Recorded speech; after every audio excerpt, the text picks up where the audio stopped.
Iran के एक attack ने ग्लोबल शॉकवेव्स जनरेट कर दी हैं। कैसे? ये जो गैस फील्ड था ये आधा ईरान की तरफ है, आधा कतर की तरफ है।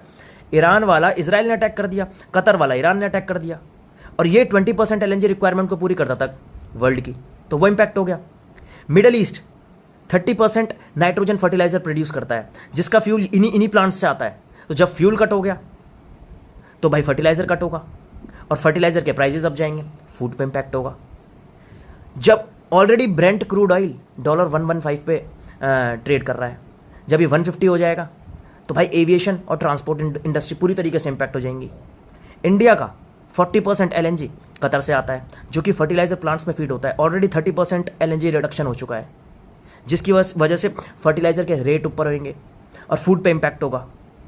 चाइना का 29% एलएनजी कतर से आता है, जो कि इंपैक्ट होगा क्योंकि वो स्ट्रेट ऑफ हॉर्मुज से आ रहा है।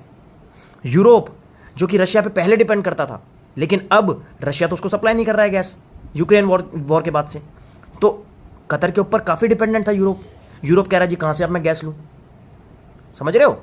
और छोटी मोटी जो कंट्री हैं, Pakistan, Vietnam, Egypt, already currency collapse कर रही है, इमरजेंसी मेजर्स लागू कर दिए हैं, किसी तरीके से अपनी करेंसी को बचाया जा रहा है, फ्यूल सेविंग मेजर्स लागू कर दिए हैं।